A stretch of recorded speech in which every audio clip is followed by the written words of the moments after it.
आप लोग का ऑल एग्जाम कंप्लीट में स्वागत है। तो आज हम लोग जीके जीएस, ताकि आप लोग जानते हैं कि रेलवे का वैकेंसी ग्रुप डी 10वीं और 12वीं सब दे सकते हैं, फॉर्म भर सकते। तो इसलिए आज से डे 1 चालू कर रहे हैं। डे 1 चालू कर रहे हैं और आरबी ग्रुप डी और आरबी ग्रुप डी का। तो आप लोग कैसे हैं? हम आशा करते हैं कि आप लोग अच्छा होंगे। तो चालू करते हैं।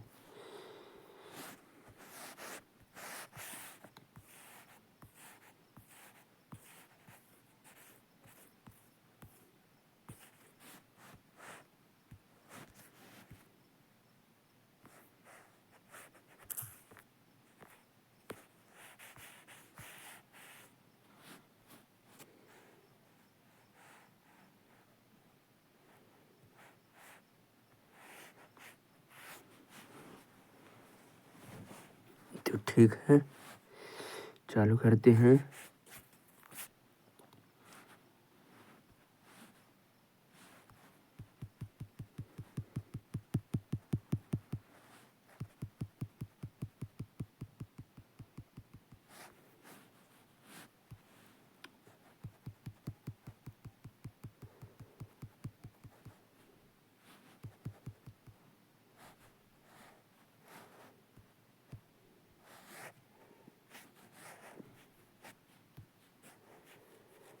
आरबी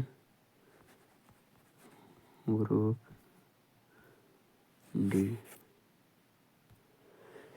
तो पहला नंबर का क्वेश्चन है कि एनेलिडा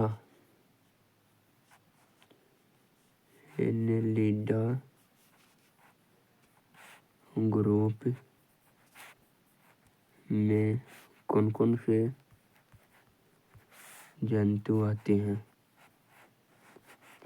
एनेलिडा ग्रुप में कौन कौन जंतु आते हैं? तो जोक,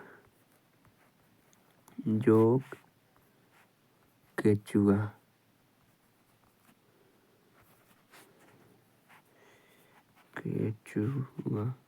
एनेलिडा ग्रुप में कौन कौन से जंतु आते हैं? जोक, केचुआ, जो आरआरबी भोपाल 1992 में पूछा हुआ है। एनेलिडा ग्रुप में कौन से जंतु आते हैं? जोक और केचुआ। अगला है कि दूसरा नंबर, आर्थ्रोपोडा ग्रुप में मुख्य कौन जंतु आते हैं? तो आर्थ्रोपोडा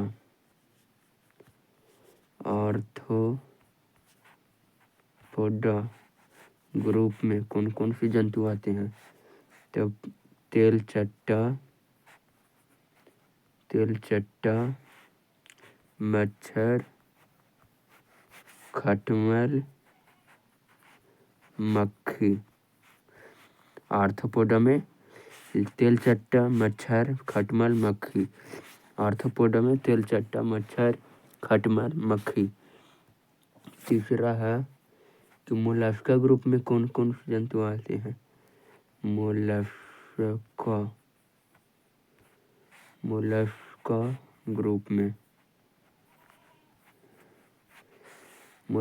ग्रुप में कौन कौन से जंतु या कीट आते हैं?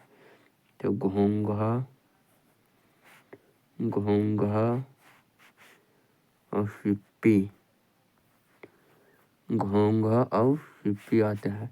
मोलस्का ग्रुप में घोंघा और सिप्पी।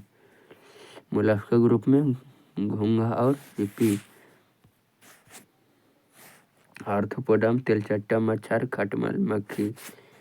एनेलिडा ग्रुप में कौन कौन जंतु? जोक और केचुआ। आर्थ्रोपोडा में तेलचट्टा, मच्छर, खटमल, मक्खी। मोलस्का ग्रुप में घोंघा, सिप्पी। अगला है इकाइनोडर्मेटा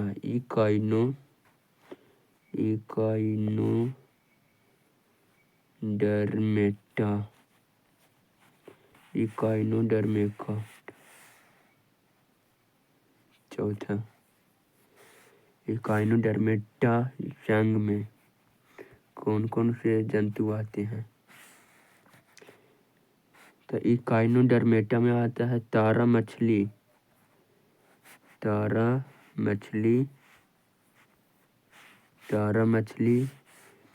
हो गया, ब्रिटिल स्टार हो गया,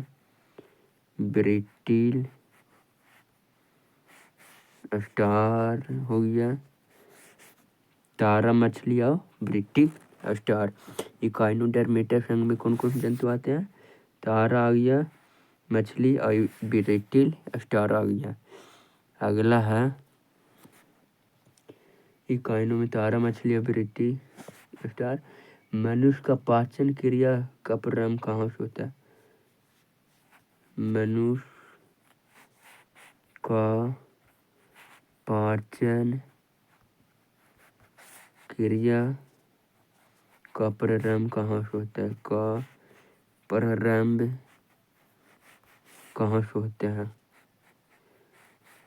से होता है? तो मनुष्य का पाचन क्रिया का प्रारंभ कहाँ से होता है? तो मुख से।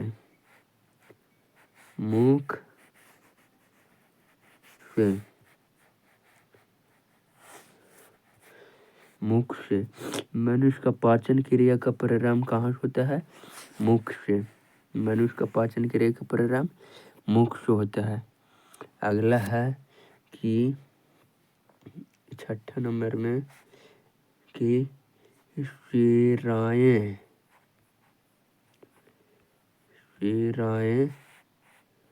द्वारा कौन सा रक्त प्रवाहित होते हैं? तो शिराएं द्वारा कौन सा रक्त प्रवाहित होता है? तो अशुद्ध। शिराएं द्वारा कौन से रक्त प्रवाहित होते हैं? तो अशुद्ध रक्त। शिराएं द्वारा कौन से रक्त प्रवाहित होते हैं? तो अशुद्ध रक्त।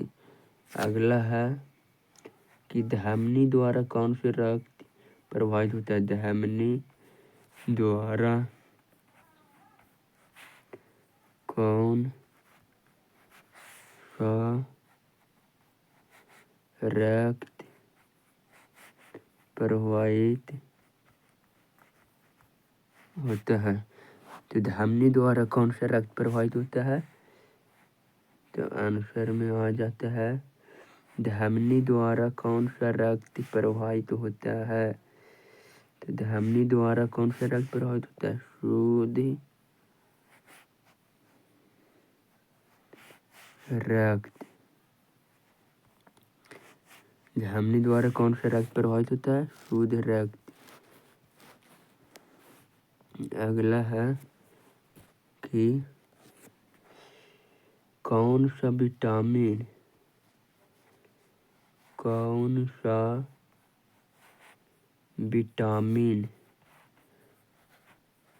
जल में घुलनशील है?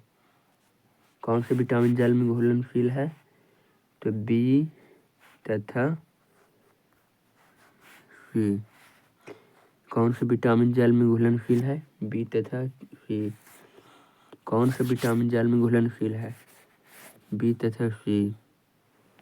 अगला है सोडियम का कार्य क्या है? 9वां नंबर में सोडियम का कार्य।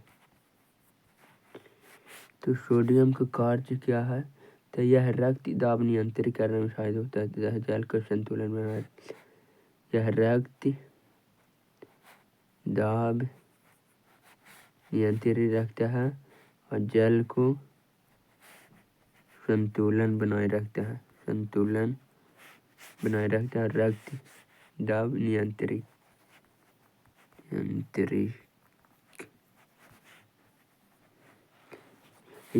सोडियम का कार्य क्या होता है? रक्त दाब को नियंत्रित करना और जल को संतुलन करना। अगला है 10 नंबर में कि पोटेशियम का कार्य क्या है? पोटेशियम का कार्य। पोटेशियम का कार्य क्या है? तो पोटेशियम का कार्य क्या है? तो यह हृदय एवं नाड़ी स्थापन को संचालित, हृदय एवं नाड़ी संस्थान के कार्य को संचालित, हृदय की धड़कन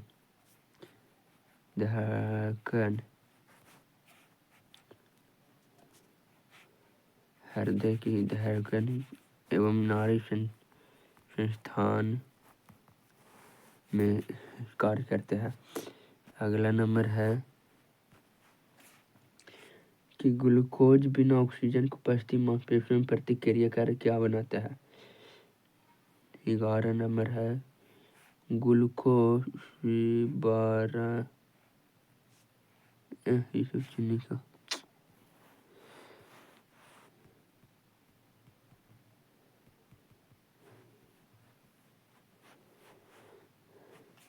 ग्लूकोज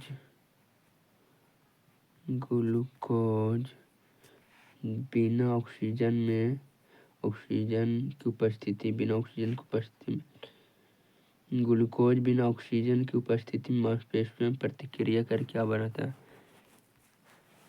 ग्लूकोज बिना ऑक्सीजन की उपस्थिति में मांसपेशियों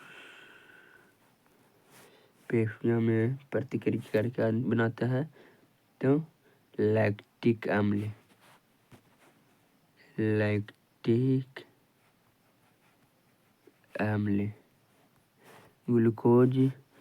ग्लूकोज बिना ऑक्सीजन की उपस्थिति में मांसपेशियों में प्रतिक्रिया कर क्या बनाता है? लैक्टिक अम्ल। अगला नंबर है कि ग्लूकोज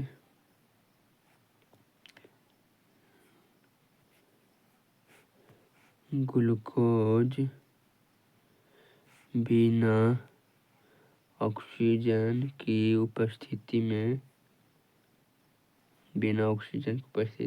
बैक्टीरिया या यीस्ट से प्रतिक्रिया कर क्या बनाता है?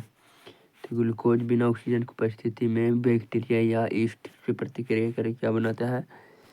तो आंसर आ जाएगा इथाइल अल्कोहल।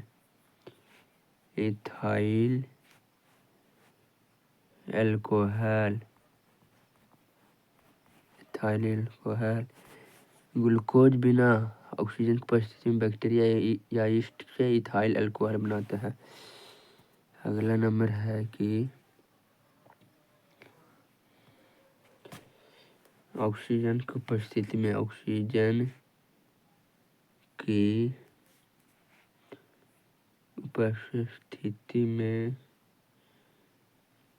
ग्लूकोज की प्रतिक्रिया होती है तो क्या बनता है?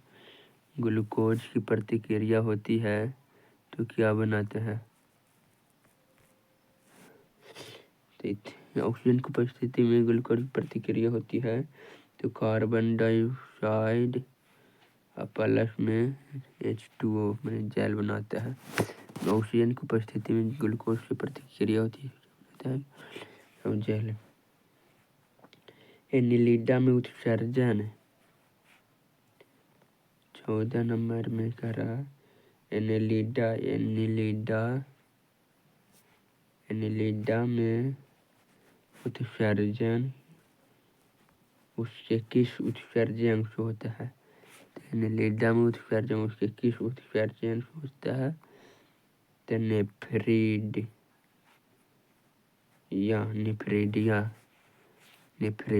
एनिलिडा में उत्सर्जन एनिलिडा में उत्सर्जन उसके किस उत्सर्जन द्वारा होता है? नेफ्रेडिया। एनिलिडा में उत्सर्जन उसके किस तो नेफ्रेडिया। अगला नंबर है कि मूत्र का पीएच मान क्या होता है? मूत्र का पीएच मान तो मूत्र का पीएच मान 6 होता है। मूत्र का पीएच मान कितना होता है? 6 होता है। अगला है बाह्य स्राव एवं अंतःस्रावी दोनों प्रकार किस ग्रंथि में होती हैं? बाह्य स्रावी तथा अंतःस्रावी दोनों प्रकार किस ग्रंथि में होते हैं? किस ग्रंथि में? तो अग्नाशय में। उत्तर आ जाएगा अग्नाशय।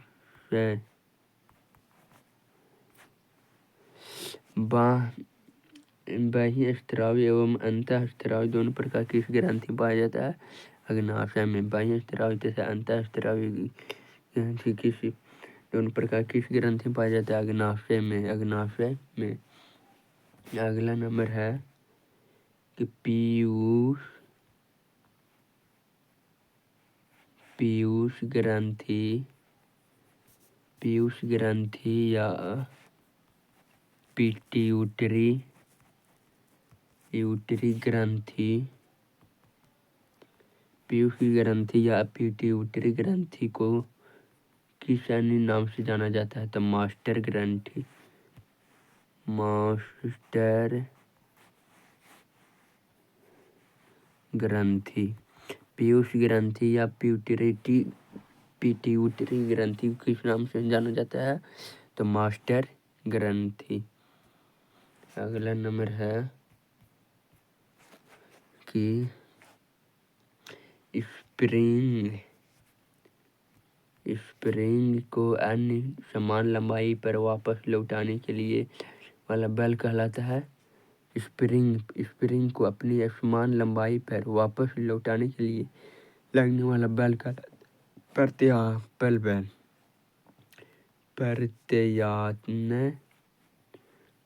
प्रत्यानय बल। स्प्रिंग को अपनी समान लंबाई पर वापस लौटाने के लिए लगने वाला बल कहलाता है प्रत्यानयन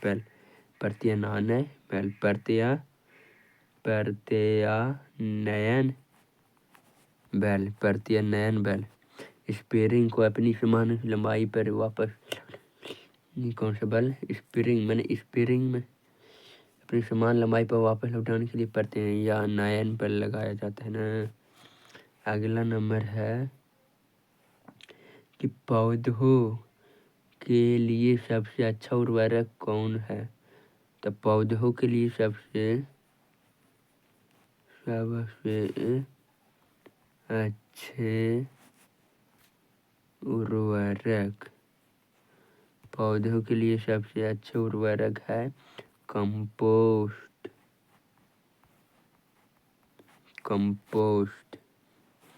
पौधे के लिए सबसे अच्छा उर्वरक क्या है? कंपोस्ट। अगला नंबर है कि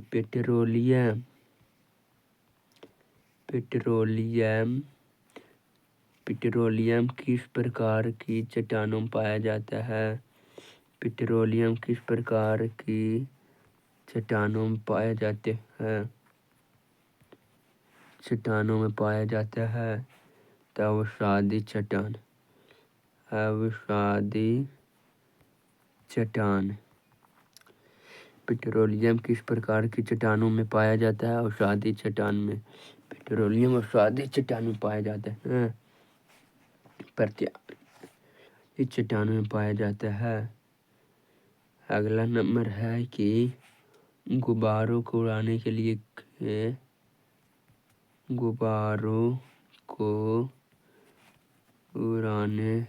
लिए काम में लाई जाने वाली गैस क्या है? गुब्बारों को उड़ाने के लिए काम में लाई जाने वाली गैस क्या है? तो गुब्बारों के काम में लाने वाली गैस हीलियम है। गुब्बारों को उड़ाने के लिए काम में लाने वाली गैस हीलियम है। हीलियम है। अगला नंबर है कि डीडीटी का उपयोग किसके रूप में किया जाता है? डीडीटी का उपयोग कीटनाशी के रूप में किया जाता है। डीडीटी का उपयोग कीटनाशी के रूप में किया जाता है। अगला है DDT का उपयोग किसके रूप में? कीटनाशी। अगला है इथेनॉल। इथेनॉल के अत्यधिक सेवन से कौन सा अंग प्रभावित होता है? कौन सा अंग प्रभावित होता है? इथेनॉल के अत्यधिक सेवन से यकृत। आंसर में यकृत। इथेनॉल के अत्यधिक सेवन से यकृत प्रभावित होता है। अगला है कि सभी अम्लों में अनिवार्य रूप में पाया जाने वाला पदार्थ क्या है? सभी अम्लों में अनिवार्य रूप में पाए जाने वाला पदार्थ क्या है? सभी अम्लों में अनिवार्य रूप में पाए जाने वाले पदार्थ क्या है? तो हाइड्रोजन। हाइड्रोजन सभी अम्लों में अनिवार्य रूप में पाए जाने वाला पदार्थ क्या? हाइड्रोजन। अगला नंबर है कि आग लगने तथा फैलने की सबसे कम संभावना किस वस्तु है? आग लगने तथा फैलने की संभावना किस वस्त्र में होती है? तो सूती। आग लगने तथा फैलने की कम संभावना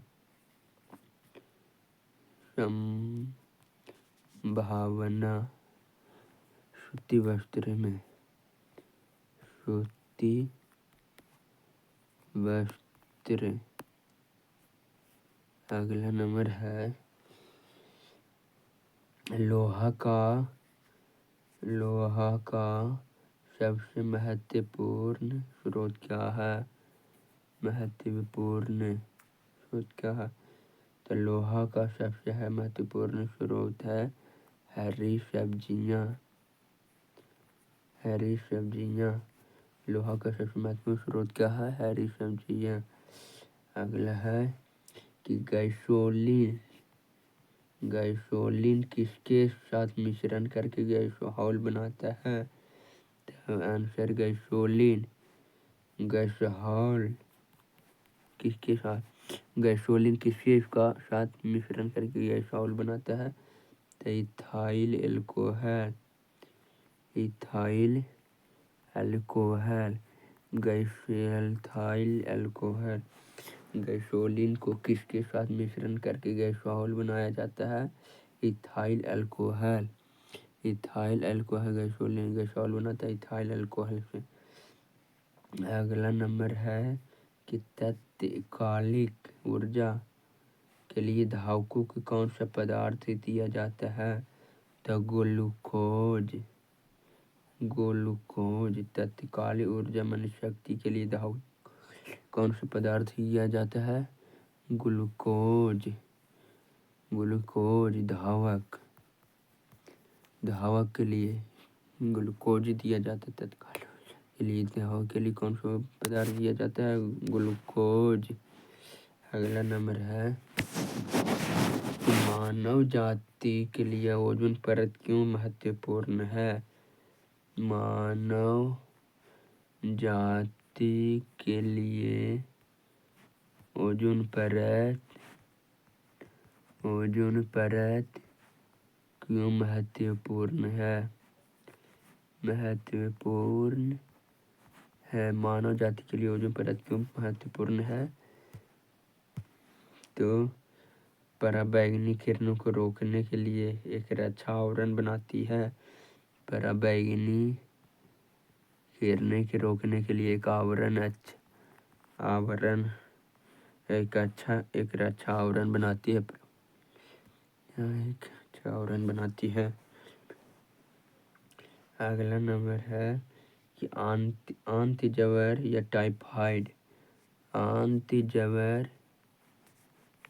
टाइफाइड के लिए सामान्यतः उपयोग की जाने वाली औषधि क्या है? तो आंतजवर या टाइफाइड को उपयोग किए जाने वाले क्या है? तो क्लोरोमाइसिन क्लोरोमाइसिटिन, क्लोरोमाइसिटिन, क्लोरोमाइसिटिन।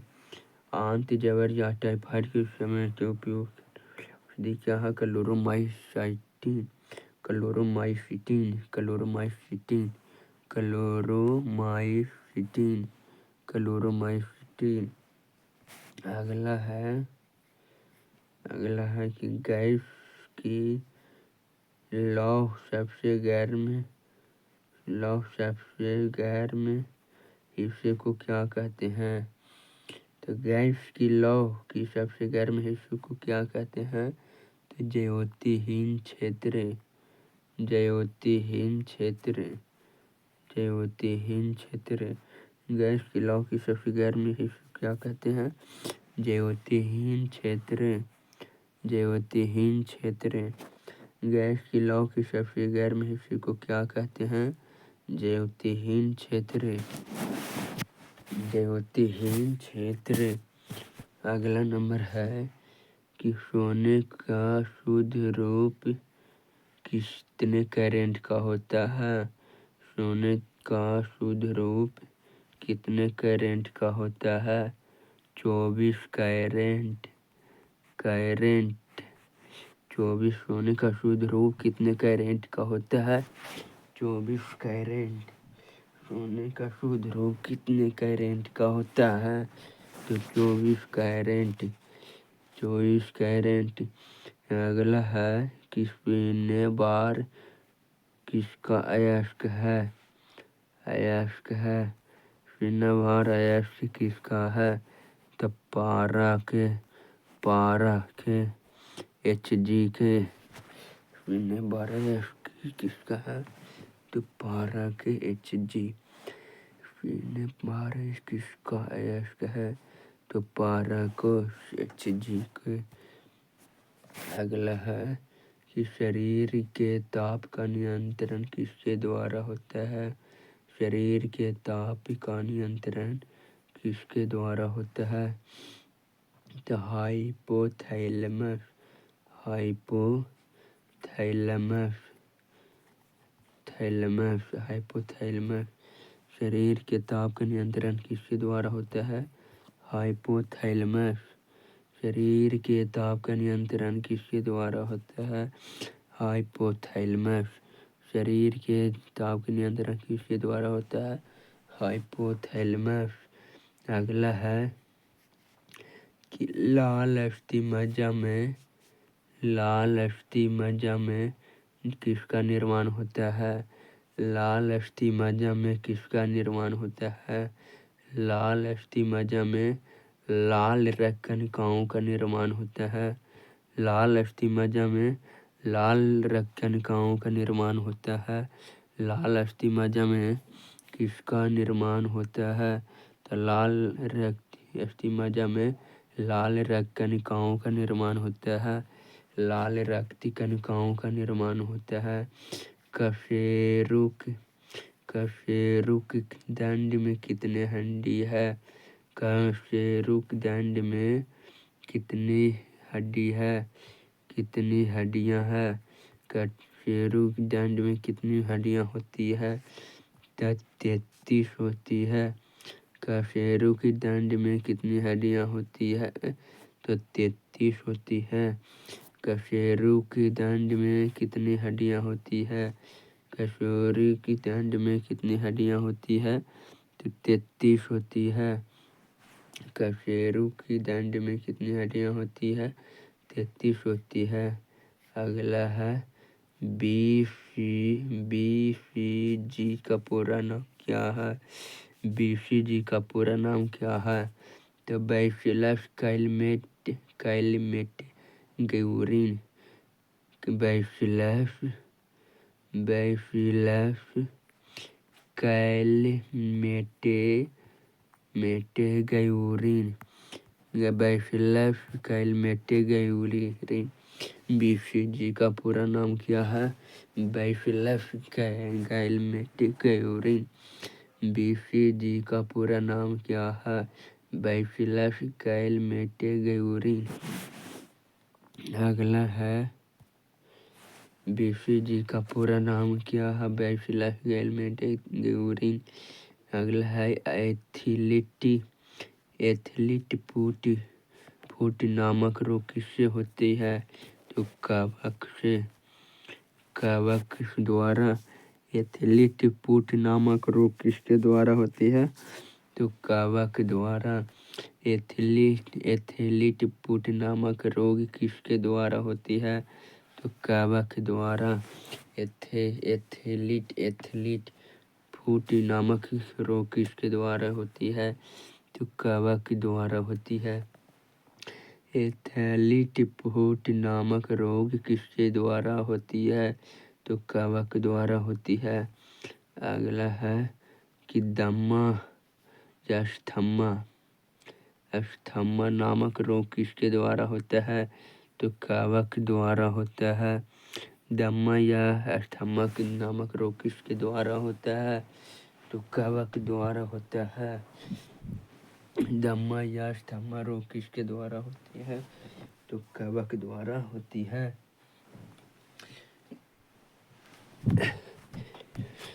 कवक द्वारा होती है। दमा या अस्थमा रोग किसके द्वारा होती है? कवक द्वारा होती है। अगला है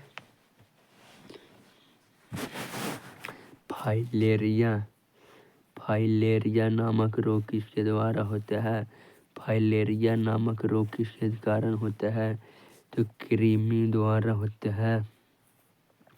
फाइलेरिया नामक रोग किसके कारण होता है? तो कृमि या वार्म।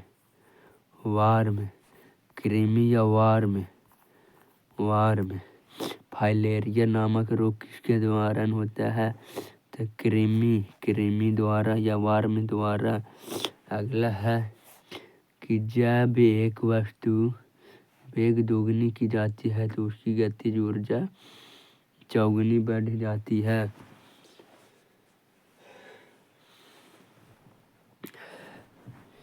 जब एक वस्तु की वेग दोगुनी की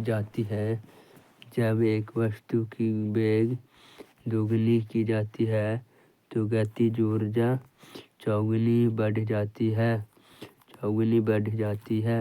जब एक वस्तु की वेग दोगुनी की जाती है तो उससे गतिज ऊर्जा चौगुनी से बढ़ जाती है। जब एक वस्तु की वेग दोगुनी की जाती है तो गतिज ऊर्जा चौगुनी बढ़ जाती है। अगला नंबर है कि सूत्रकनिका को अन्य नाम से भी जाना जाता है। सूत्रकनिका को अन्य नाम से भी जाना जाता है, वह है माइटोकॉन्ड्रिया।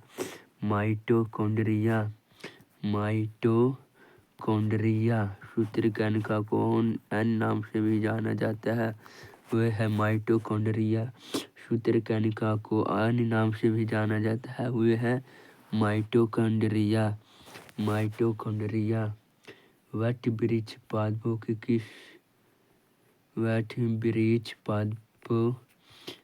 किस वर्ग में आता है? तो वटवृक्ष पादपों के किस वर्ग में आता है? तो आवृत बीजी या एनजी और पैन। वटवृक्ष पादपों के किस वर्ग में आता है? आवृत बीजी। वटवृक्ष पादपों के किस वर्ग में आता है? आवृत बीजी। फ्लेम ऑफ द फॉरेस्ट वन की ज्वाला का अर्थ क्या है? ऐसे पेड़ से भरा वन जो पतझड़ में फूलते और लाल फूल बिखेरते हैं। फ्लेम ऑफ द फॉरेस्ट का अर्थ क्या है? फ्लेम ऑफ द फॉरेस्ट का अर्थ क्या है? अब ऐसे पेड़ जो भरा वन में पतझड़ में फूलते हैं और लाल फूल बिखेरते हैं। अगला है ऐसे पेड़ों से भरा जो वन जो पतझड़ में फूलते हैं और लाल फूल बिखेरते हैं। अगला नंबर है पेनिसिलिन किसने से बनवाया जाता है? पेनिसिलिन किससे बनाया जाता है? तो कवक कवक से बनाया जाता है। पेनिसिलिन किससे बनाया जाता है? तो कवक से बनाया जाता है। पेनिसिलिन किससे बनाया जाता है? कवक से। लाइकेन के दो जीवधारियों का सहजीवी सहचर समझा जाता है। लाइकेन के दो सहजीवी जीवधारियों सहजीवी सहचर समझा जाता है। वो दो जीव कौन से है लाइकेन के? तो शैवाल और कवक। शैवाल और कवक। लाइकेन को दो जीवधारियों का सहजीवी सहचर समझा जाता है। वो कौन है? शैवाल और कवक। अगला नंबर है कि आमतौर पर संश्लेषी वृद्धि माध्यम और बेकरी में काम करने लाया जाने वाला एगार किससे है प्राप्त होता है?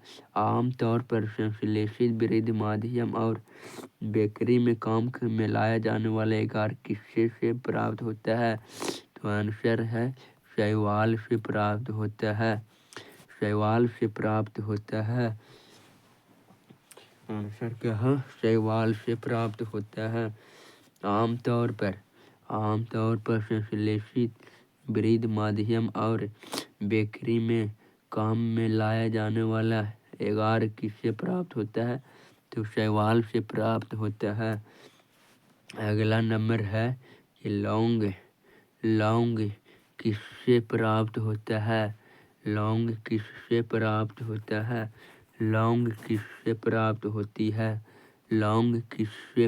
होती है? तो पुष्पकली से। लौंग किससे प्राप्त होती है? पुष्पकली से। लौंग किससे प्राप्त होती है? पुष्पकली से। लौंग किससे प्राप्त होती है? पुष्पकली से। अगला है अनशन या उपवास की लंबी अवधि के दौरान शरीर में अशर्करावर्गीय प्रवृत्ति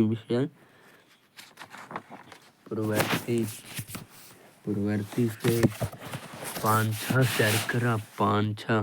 पांछा शर्करा या ग्लूकोज या मधुजन या ग्लाइकोजन बनाने की विधि का नाम है ग्लूकोनौजनन।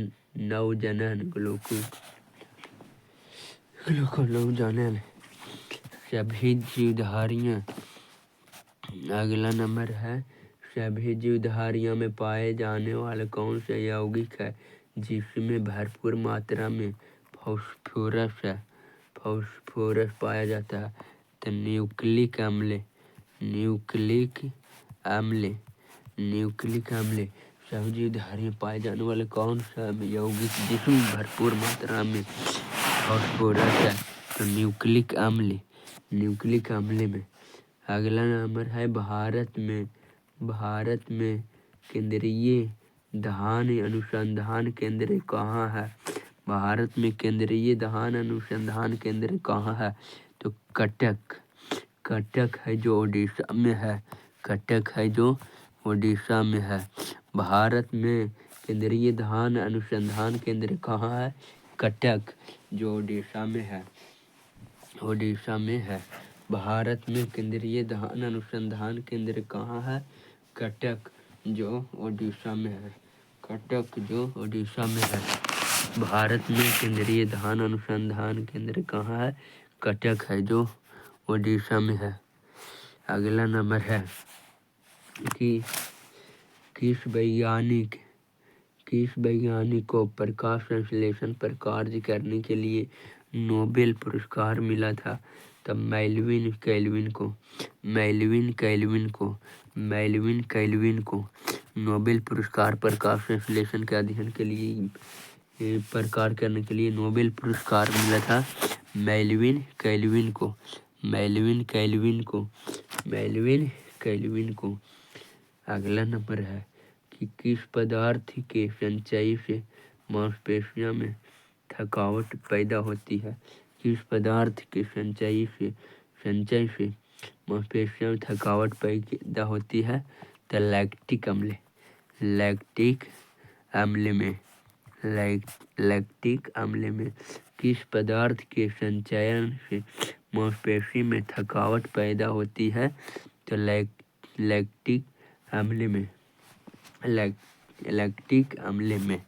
अगला है कि किन रुधिर कोशिकाओं की मदद से रोगों के प्रति प्रतिरोध पैदा होता है? लसीकाणु या लिम्फोसाइट। लसीकाणु या लिम्फोसाइट किस पदार्थ किन रुधिर कोशिकाओं की मदद से रोगों के प्रति प्रतिरोध पैदा होता है? लसीकाणु या लिम्फोसाइट। अगला है कि मनुष्य में लाल रुधिर कोशिकाओं के जीवन की अवधि कितनी होती है? मनुष्य में लाल रुधिर तो 120 दिन। मनुष्य में लाल रुधिर कोशिकाओं की जीवन कितनी होती है? 120 दिन। अगला नंबर, शीरा रक्त को ऑक्सीकरण के लिए फेफड़ों तक किसके द्वारा ले जाया जाता है? फुफ्फुस धमनी। शीरा रक्त को ऑक्सीकरण के लिए फेफड़ों तक किसके द्वारा ले जाया जाता है? तो फुफ्फुस धमनी द्वारा। शीरा रक्त को ऑक्सीकरण के लिए फेफड़ों तक किसके द्वारा ले जाया जाता है? फुफ्फुस धमनी द्वारा। अगला है कि कृत्रिम गुर्दा किस सिद्धांत पर कार्य करता है? कृत्रिम गुर्दा किस सिद्धांत पर कार्य करता है? तो अपोहन या डायलिसिस। कृत्रिम गुर्दा किस सिद्धांत पर? अपोहन या डायलिसिस। कृत्रिम गुर्दा अपोहन या डायलिसिस पर। कृत्रिम गुर्दा किस सिद्धांत पर कार्य करती है? अपोहन या डायलिसिस। अगला नंबर, एक व्यक्ति की आंखों का रंग काला, ठीक, ब्लैक, नीला या भूरा उस वर्ण या पिगमेंट पर आश्रित है, किसमें पाया जाता है? परितारिका या आइरिस। एक व्यक्ति की आंखों का रंग काला या नीला या भूरा उस वर्ण जिसमें पाया जाता है परितारिका या आइरिस।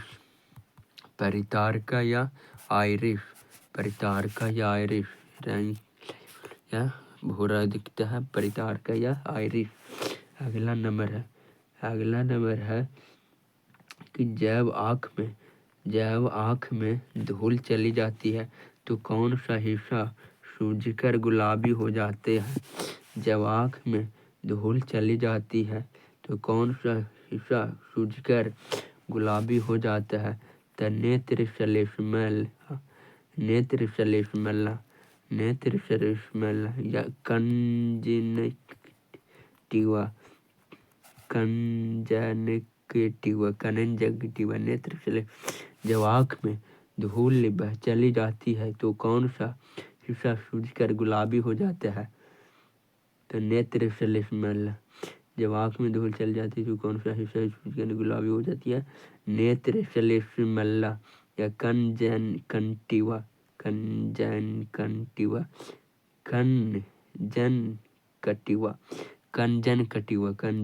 नेत्र श्लेष्मा धूल चली जाती है तो नेत्र श्लेष्मला या कंजंक्टिवा। अगला नंबर है कि बच्चे के दूध पीते समय स्तनों में दूध का निष्कासन किसकी मदद से होता है? तो ऑक्सीटोसिन। बच्चे के दूध पीते समय स्तनों में दूध का निष्कासन किसकी मदद से होता है? तो ऑक्सीटोसिन।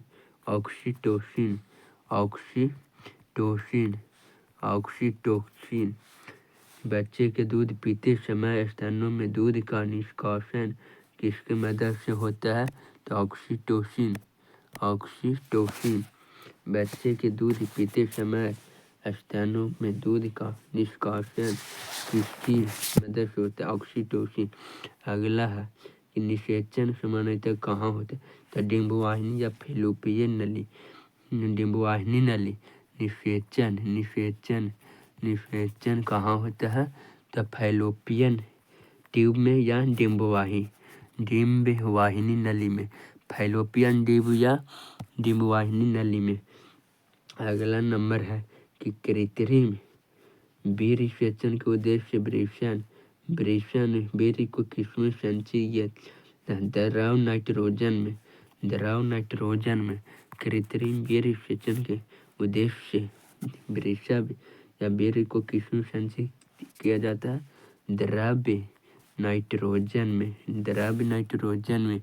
अगला है कि किस पादप का पुष्प सबसे बड़ा होता है, तो राइफलेशिया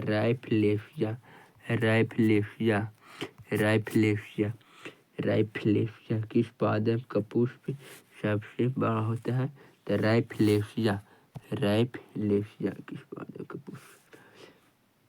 अगला नंबर है राइफलेशिया। अगला असत्य फल मुख्य रूप से कौन है, असत्य फल मुख्य रूप से नारियल है, कटहल है, सेब है।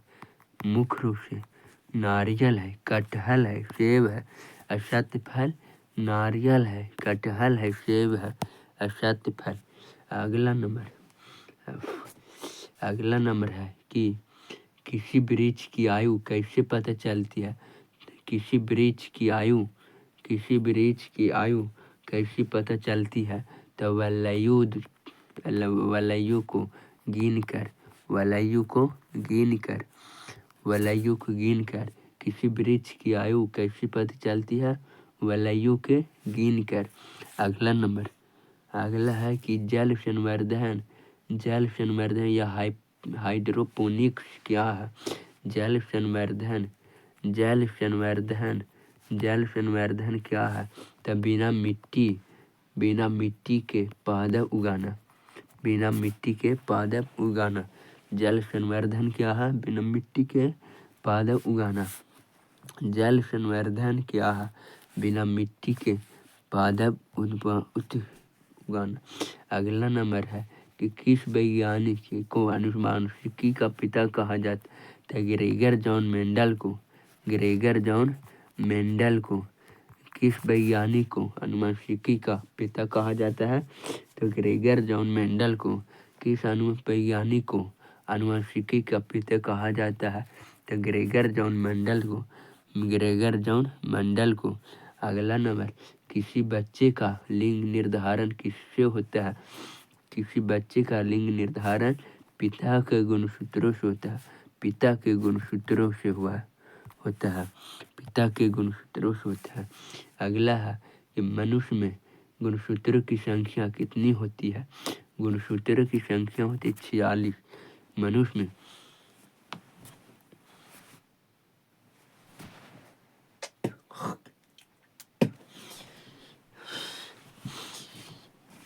मनुष्य में गुणसूत्रों की संख्या कितनी होती है, 46।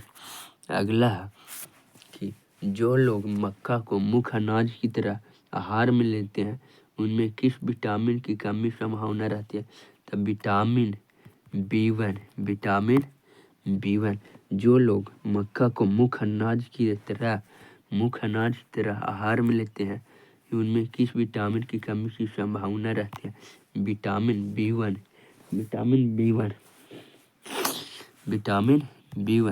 अगला नंबर किसी सदिश का परिणाम कभी भी नहीं हो सकता है ऋणात्मक, किसी सदिश का परिणाम कभी भी ऋणात्मक नहीं हो सकता, पॉजिटिव होता है। किसी भी सदिश का परिणाम पॉजिटिव होता है। अगला है कि कपास रेशा किससे प्राप्त होता है, तो बीजों से। कपास रेशा किससे प्राप्त होता है, तो बीजों से। कपास रेशा किससे प्राप्त होता है, तो बीजों से।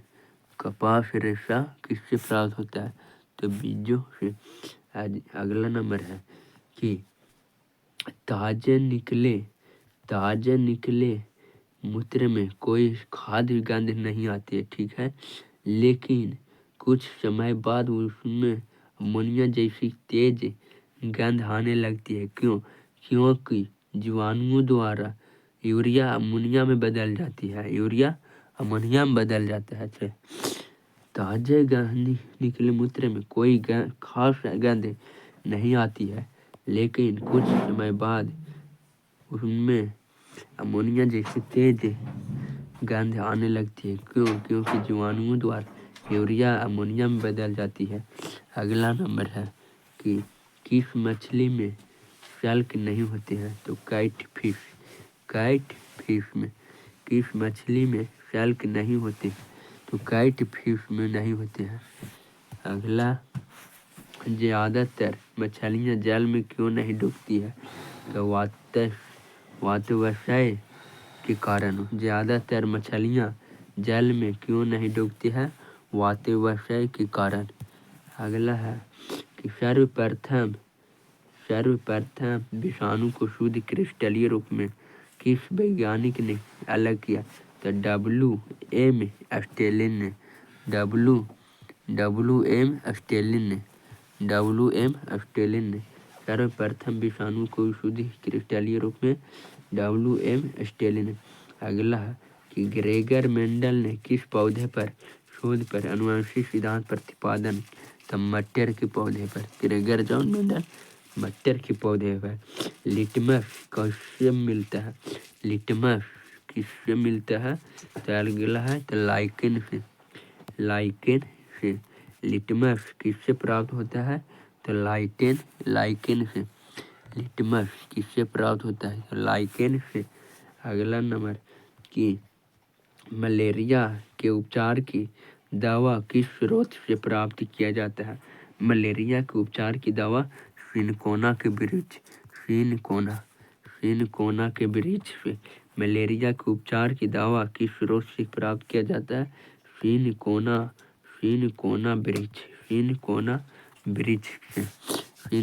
वृक्ष से। अगला नंबर है कि अफीम जो एक पादप उत्पाद है, ये किससे प्राप्त होता है? तो सूखे लेटेक्स से। अफीम जो एक पादप उत्पाद है, ये किससे प्राप्त होता है? सूखे लेटेक्स से ना। अफीम जो एक पादप उत्पाद है, जो ये प्राप्त होता है सूखे लेटेक्स से। अगला है कि वाणिज्यिक काग किसके छाल से प्राप्त होता है? वाणिज्यिक काग किससे छाल से प्राप्त होता है? तो बलूत या ओक से। वाणिज्यिक काग किससे छाल? बलूत से। अगला नंबर की पश्मीना ऊन बकरी के किस नस्ल से प्राप्त होता है? तो चेंग थंगी से। पश्मीना ऊन बकरी के किस नस्ल से प्राप्त होता है? तो चेंग थनी से। अगला है मवेशिया में बांझपन किस रोग के कारण आता है? तो मवेशिया में बांझपन बेंग रोग के कारण पे। मवेशिया में बांझपन बेंग रोग के कारण। अगला है अधिक शराब पीने वाला लोग अधिकांश किस बीमारी से मरते हैं? तो अधिक शराब पीने वाला रोग तो सूत्रन रोग मैंने सिरोसिस से मरा है। अधिक शराब पीने वाले लोग अधिकांश बीमारी किससे मरते हैं? तो सिरोसिस। अगला नंबर कि राइजोम किसका कार्य करते हैं? प्रोटीन का। राइजोबियम प्रोटीन का कार्य करता है। अगला मरुस्थल में उगने वाले पौधे क्या कहलाते हैं? मरुदभेद। मरुस्थल में उगने वाला पौधा मरुदभेद कहलाती है ना। अच्छा, अगला है शराब पीने वाला कोई क्या? सूत्रन रोग। शराब पीने वाला रोग सूत्रन रोग से, जरा अंग्रेजी में सिरोसिस। हाँ। अगला है कि शराब नहीं पीना भाई। भोपाल में 1984 में जो गैस लीक हुई थी, वो कौन सी गैस थी? तो मिथाइल आइसोसाइनेट। अच्छा, भोपाल में जो 1984 में गैस लीक होला, मिथाइल मिथाइल आइसोसाइनेट था। अगला है भैंस के मुख्य नस्ल कौन कौन सी है? तो भैंस की मुख्य नस्ल मुर्रा, सुरती, जाफराबादी, मेहसाना।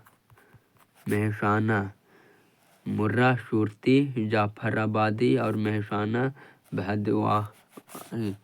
अगला है केंद्रीय बकरी अनुसंधान संस्थान की स्थापना कहाँ की गई? अच्छा, केंद्रीय बकरी उत्तर प्रदेश में मथुरा के पास मखदूमपुर में। उत्तर प्रदेश के मथुरा के पास मखदूमपुर। मथुरा है कृष्णा जी के अथी। ठीक। अगला है राष्ट्रीय ऊँट अनुसंधान केंद्र कहाँ है?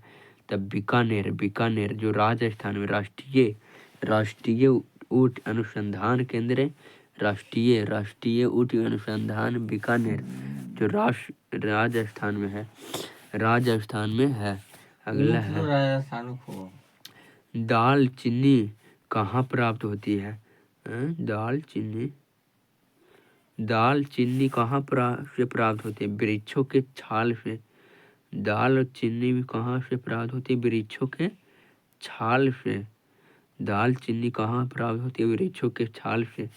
अगला है कि मसालों की रानी किसको कहा जाता है? इलायची को। अच्छा, मसालों की रानी इलायची को। अब फूलों का अध्ययन एंथोलॉजी।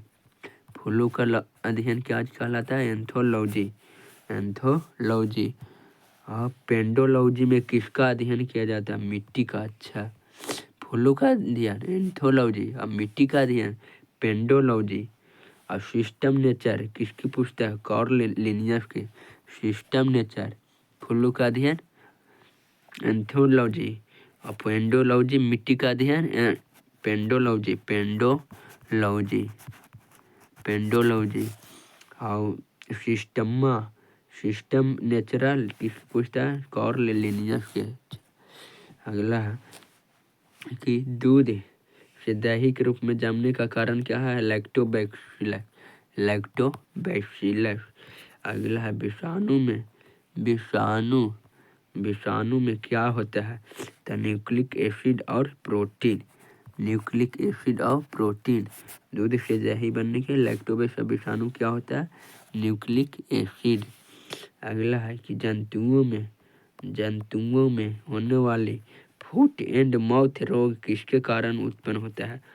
तो जंतुओं में होने वाले फुट एंड माउथ रोग विषाणु के कारण होता है। फुट एंड माउथ रोग विषाणु के कारण होता है। जंतुओं में होने वाला रोग है फुट एंड माउथ विषाणु के कारण। अगला है किस शैवाल से आयोडीन प्राप्त होता है? तो लैमिनेरिया से। किस शैवाल से आयोडीन प्राप्त होती है? तो लैमिनेरिया से। अगला है कि कहाँ एगो है